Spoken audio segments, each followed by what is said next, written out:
Díomh Carja, agus conas atá sibh. Go huntach. That's good to hear. That's good. I'm glad to hear you're a Wadney's far nagamai.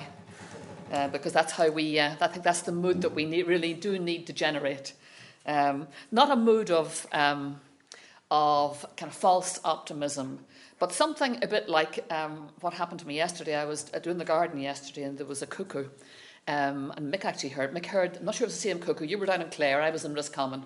I think Ireland can afford 2 cuckoos at the moment. So let's assume that we have at least 2 cuckoos that were chirping away quite happily. But in a garden centre yesterday, just outside Carrick-on-Shannon, I was talking to the owner of it as we were buying bits and pieces, and he was saying, you know, that they've had the most amazing couple of weeks in the garden centre, which just came at exactly the right time, because January and February, he actually thought the planet had died. There was nobody. There was nothing. Business was completely dead. No one came. Can you imagine the soul destruction, you know, of going into work every single day and absolutely zero, nada, nothing happening. And then in the cuckoo sang and everybody turned up. And people are out with that kind of I know it's spring and I know the good weather forces people out into the garden. But there is a point in all discussions of things, and we've been really in a major dialogue, some of it rather fraught. There's a point where you have to move beyond a kind of a paralysis into action. It seems to me that's a place we're just at the moment. So that's kind of if you like, an underlying theme of this short address. But first, I really ought to say I'm just delighted to be here, back again for the 4th time, but particularly now with Daithí as the new Director General. I want to congratulate Brendan and his colleagues for their choice. It's a great choice. Here's a man, he's a rare level of wisdom, of skill, of intuition, of experience and knowledge, distilled across a really very wide range of issues. They've been gathered over a fantastic lifetime of contribution to Ireland and to international affairs. He is, as you'll gather from my comments, he's a very old friend, but that actually is not the reason for saying these things. He's a man that I've admired for a very long time. And I'm delighted to see him in this role, wish him well in the role, and hope that it really does help galvanise the role of the Institute, because more than ever we need a place and space for measuredness underpinned by scholarship and commitment to the kind of issues that we face in Ireland.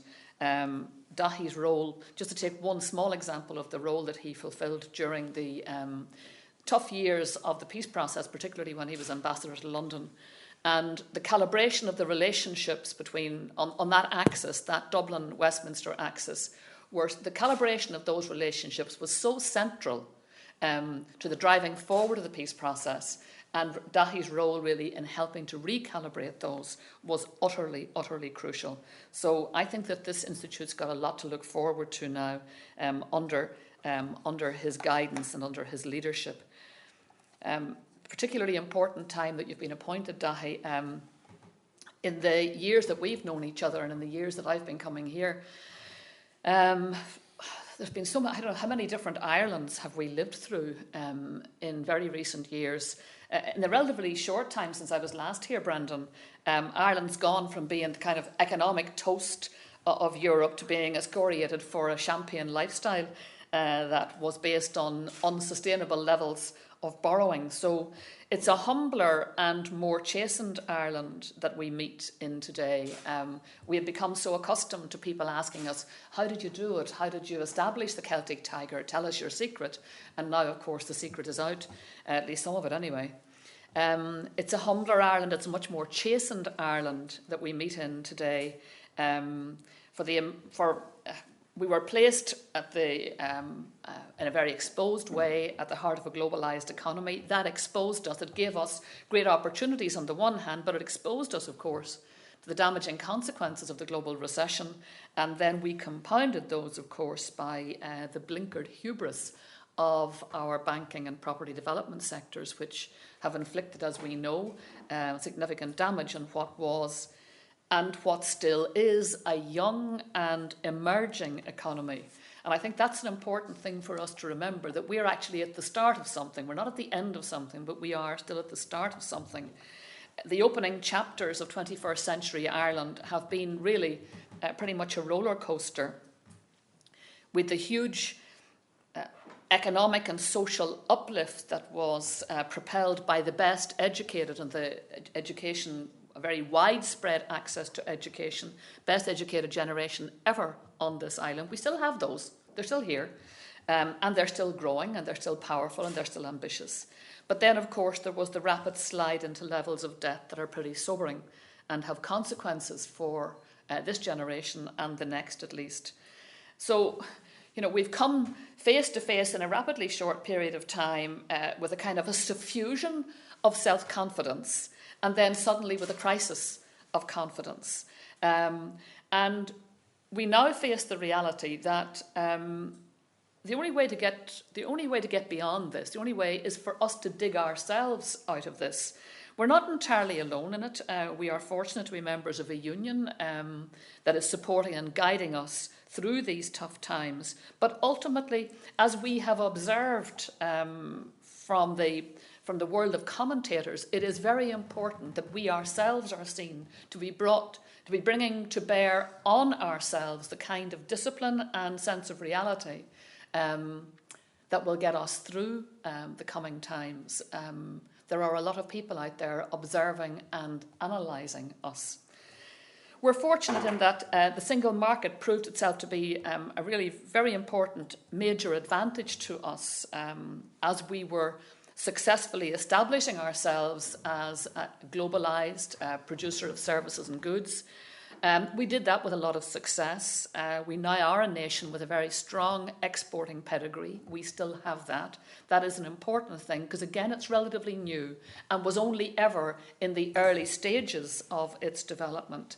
And what's encouraging about that, something that we could easily glibly overlook in these more depressing times, is the fact that despite a lot of shocks in the external international environment and the self-inflicted domestic wounds, that sector is holding up reasonably well. The evidence is in that it's beginning to make the climb back again, in particular as we make more sober inroads into our own competitiveness base.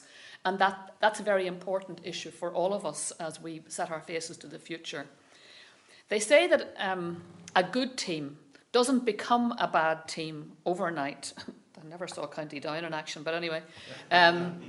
Somewhere along the line, from 1994, we did overnight go from being a good team to a bad team. But I think actually, in fairness, Team Ireland had a good innings, and Team Ireland still has a kind of a panel of strengths sufficient to reposition us as a smart and innovative and ethically sustainable and, importantly, a competitive economy. I think not the least of those strengths is our capacity for solidarity. We are a small community. We are in perpetual dialogue with each other. We tend to pick up the virus, from the next person. If that person, is toxically depressed, we're going to pick that up. If that person is more upbeat, we'll pick that up. And so mood is important. I mean, we talked a lot in the past while about consumer sentiment. National sentiment is also very important here. And we do have a capacity for pulling together in solidarity, particularly across different constituencies, of interest, and especially when it is the most effective way of protecting our own national interests. And we're right slap bang in the middle of one of those moments. This is one of those times. And so far, external commentators seem to be impressed at the level of realism that we're bringing to bear, the level of sacrifice that we are, whether willingly making or putting up with, that's being brought to bear on our powerless economic situation. And so the repositioning of Ireland, if it is to be successful, will be largely down to our own efforts, to the mood that we create, how we generate and reinvigorate our enthusiasm for Team Ireland and for Ireland Inc. Crucial to that, besides our own sentiment and our own commitment, our relationship with the European Union is absolutely crucial. And even more importantly, something that has been shown up in recent times is relationship with the EU is just not enough, as a consolidated body.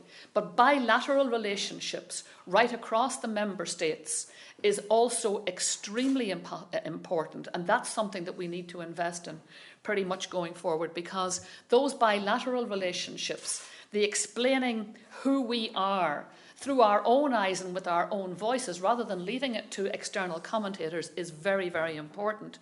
We've had a protracted and rather energy-sapping debate on institutional reform in the Union.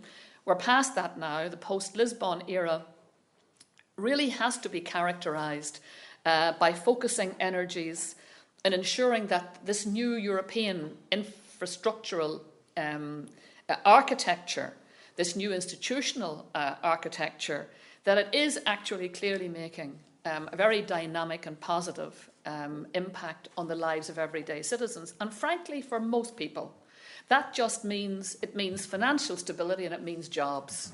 That's what it means if you cut it right down to the chase. Because it's the absence of these things, it's the absence of financial stability, it's the worry or the threat to financial stability, it's the absence of jobs and the threat to jobs that provokes, in most people's homes and hearts, the biggest worries. The biggest worries for most people lie around those things, leaving out the ordinary, everyday things that life confers on people, whether it's illness or accident. But in most homes and hearts, those are the things that cause the most worry. And so we stand to benefit from embedded financial stability throughout the European Union and the re-establishment of financial stability on our own doorstep. And from a dynamic, but now hopefully a more sensible, a more sound pro-business culture. And getting that balance right between effective regulation on the one hand and credible entrepreneurialism on the other hand, those are going to be absolutely key to our future. They're not just issues for us in Ireland, they are issues for Europe, they are issues for the international global community. And in the meanwhile, while we are working out those major blocks that have to be now put into place in a much tidier way than they were previously, Ireland has to keep doing what it's always done very well, and that is to maintain a very high level of engagement with our European partners in Brussels, to make sure that we cover off the bilateral end of things, so that it just seems to me, particularly reading widely across the newspapers, across our European colleagues, it's so important that we are not defined by the voices solely of external pundits. We need to have our voices in there. They need to be credible, they need to be scholarly, they need to be underpinned by good intellectual discourse, and they need to be in champion and advocacy mode. They need to be in fighting form.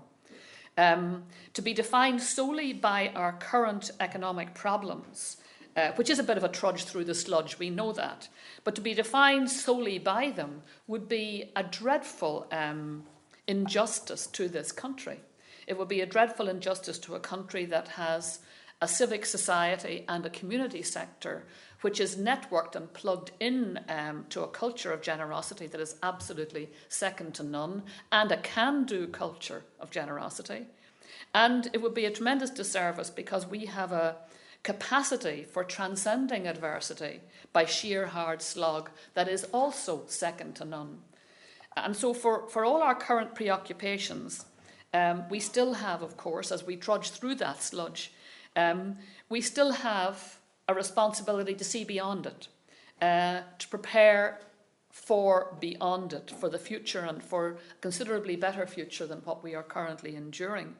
The position that we have at the heart of the European Union, it's a very, very important asset. We work it well, we are good Europeans, and we are very good within the European network. It's a skill that we have. And the other great advantage that we have is the extensive global Irish family that we have, who have created for us so many conduits of goodwill right around the world. We're beginning to get organised now in terms of using that resource more strategically than we probably have done in the past. In the past, I think we settled for people around the world organising St. Patrick's Day events. Now we see that in these constituencies, we have pockets of resource that are formidable, utterly formidable, particularly in the corporate sector. And now, post-Farmley and with the creation of the new Global Irish Network, we can see we're beginning to create a much more strategic way of interrogating and accessing those particular kind of ponds or pools of excellence that are available to us and that have remarkable goodwill and good disposition towards us.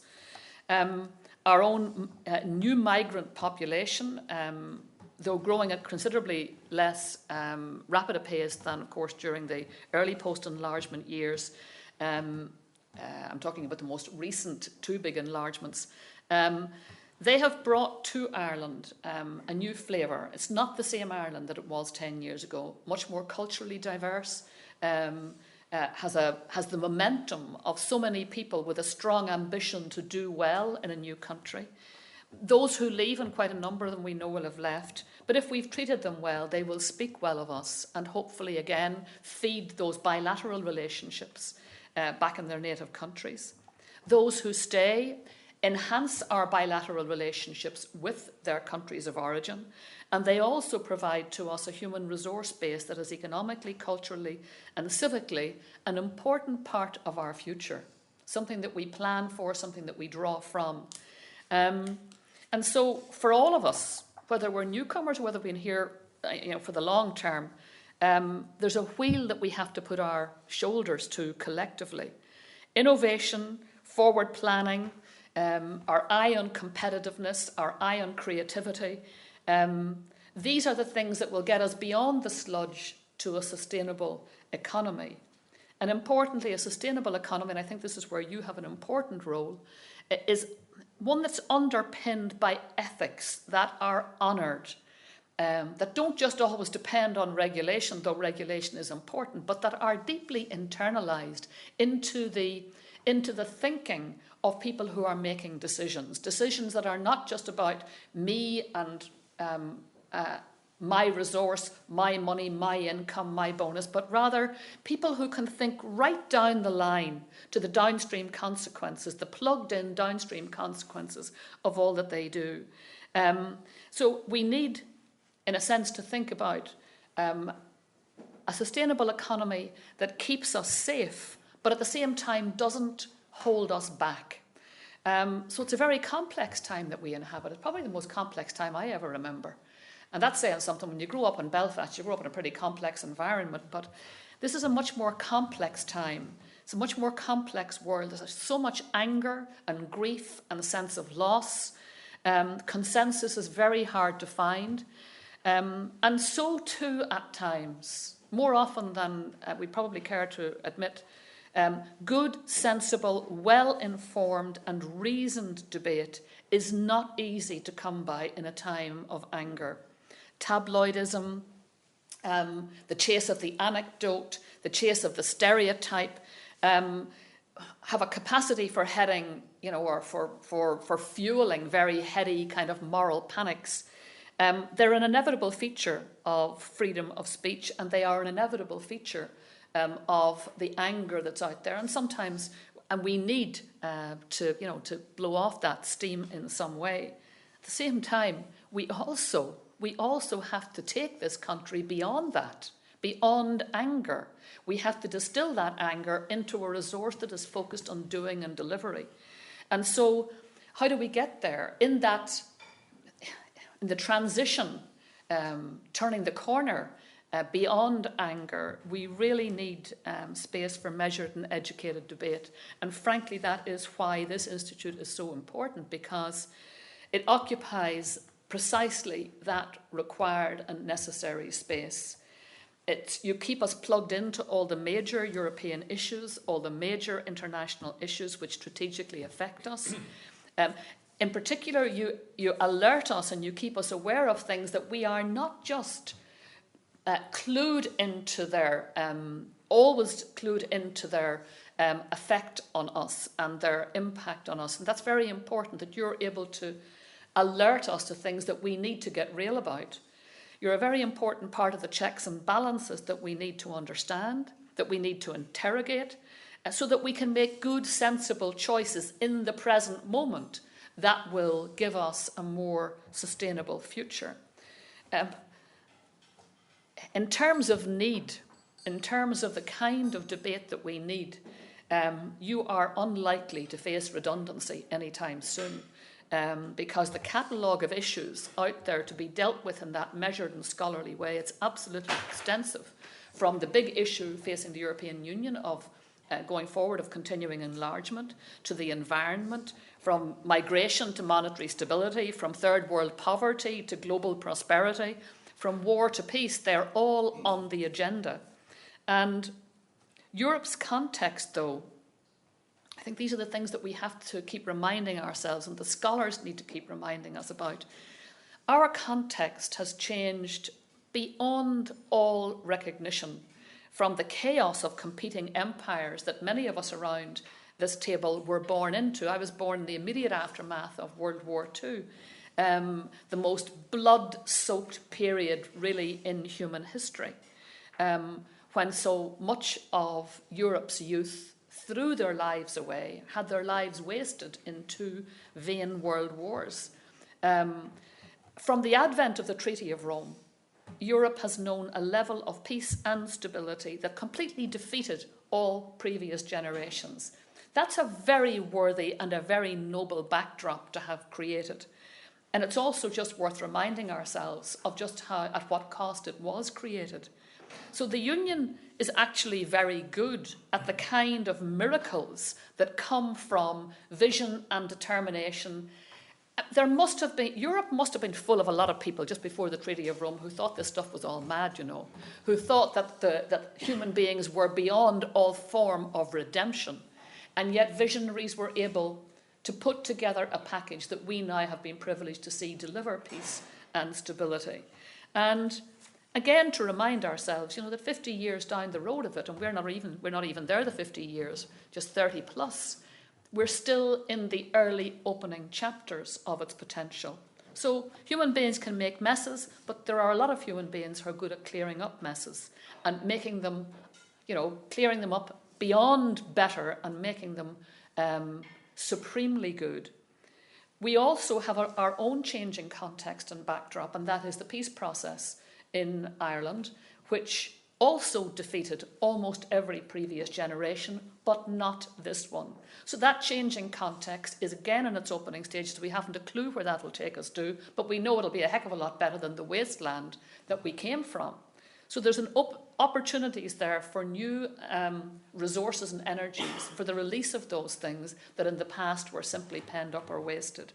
So this institute not only helps us to believe that we are capable of doing better, being better, creating better, most importantly of all, I think, the role that you perform is to be a body that tells us that there is a moral imperative to actively involve ourselves in the public space, in that public space of civic discourse, not to leave it to tabloidism, not to leave it to anger, not to leave it to people who are prepared for it to tumble into cul-de-sacs to no point, but rather to be people who insist there's a moral imperative for decent debate around these issues. And they are complex, they need complex dialogue. They need people who are happy to be able to deal with complex issues. So I think these are very noble purposes, but they're more than noble, they're absolutely essential. And so I'm glad to have this chance to delay your lunch for just a couple more seconds while I wish the Institute continued success in pursuing its mission. It's a very important vocation. It has become, by events, it has become ever more important than it was at any time before. We need champions. We need people who will help us trudge through the sludge and believe that there is actually a roadmap that's taking us out of this. We need leadership to take us beyond the sludge. We all know we'll get there. We all know we'll get there. Life teaches us that. Where we get to is the important thing. And we need people who are good advocates, good champions, with a clear roadmap and a clear belief that we can get there. So that's what you are. And thank you for that. And thank you to all those who support, encourage and sponsor the work of this institute. Without it, I think there would be a very, very, very big lacuna. Thankfully, with it, the lacuna is not there. Thank you.